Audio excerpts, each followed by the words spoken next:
to listen to their story, the BTS.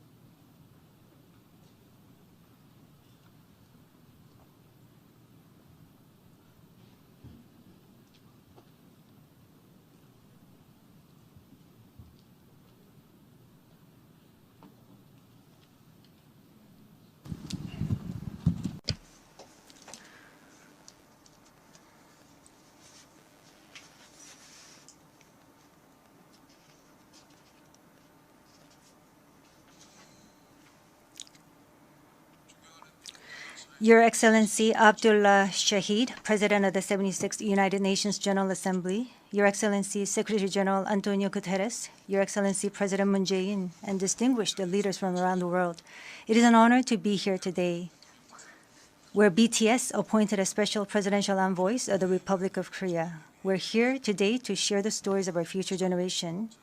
Before we came here, we asked the young people in their teens and 20s around the world about their past 2 years and about the world they find themselves in today. Jin will share some of the answers we received. Yes, should we take a look? You can feel the good vibes from just looking at these. There were times during the past 2 years when I too felt bewildered and troubled. But still here, we have people who cry out, let's live on, let's make the best of this moment. Because we can't stand still when we are in the ideal time of our lives to take on new challenges.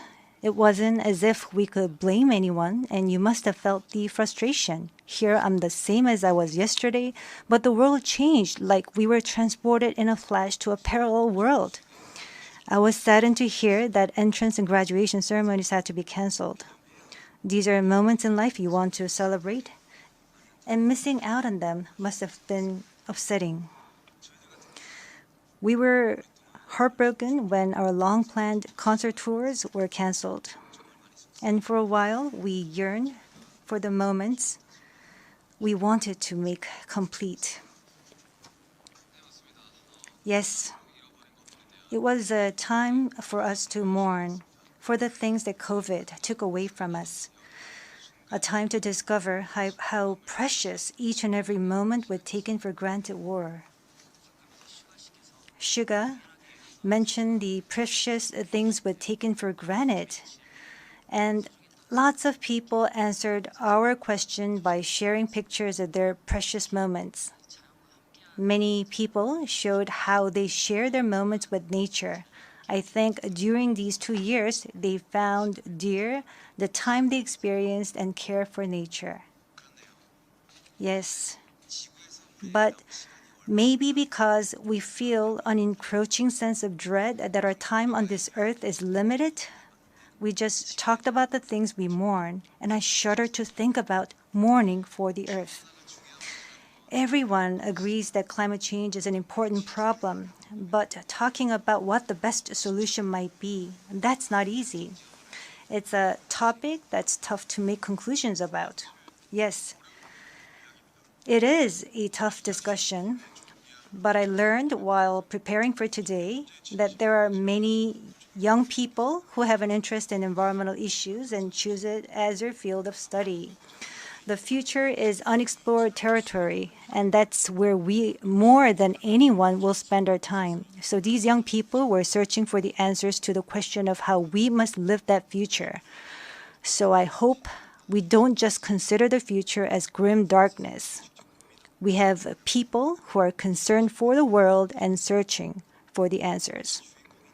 There are still many pages left in the story about us, and I thought we shouldn't talk like the ending's already been written. Of course, sometimes the world seems stuck in place even if you're ready to go. Sometimes it feels like you've lost your way. There was a time when we felt the same way. I've heard that people in their teens and 20s today are being referred to as COVID's lost generation, that they've lost their way at a time when they need the most diverse opportunities and must try new things. But I think it's a stretch to say they're lost just because the paths they tread can't be seen by grown-up eyes. Yes, take a look at these pictures. Here we have many who are trying hard to continue their friendships online in new ways, start learning new things, live healthier lives. I'm sorry, excuse me. 네, 새롭게 공부를 시작하고 더 Yes, these kids are trying to learn new things and trying to figure new things out. They don't look lost. They look like they are finding new courage and taking on new challenges. I think that's why instead of the lost generation, a more appropriate name would be the welcome generation. Because instead of fearing change, this generation says welcome and keeps forging ahead.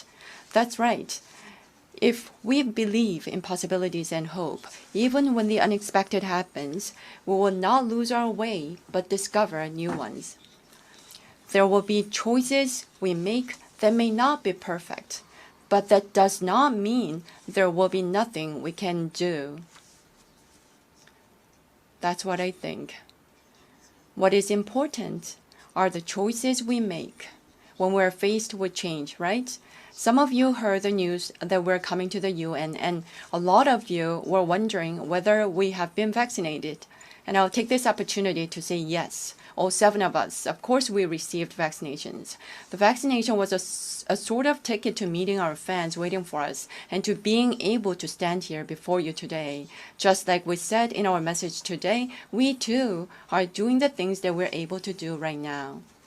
Like the vaccinations, efforts are continuously underway to keep this new reality going forward. And I think the day we can meet again face to face is not far away. Until then, I hope we can fill each of our days to the brim with positive energy.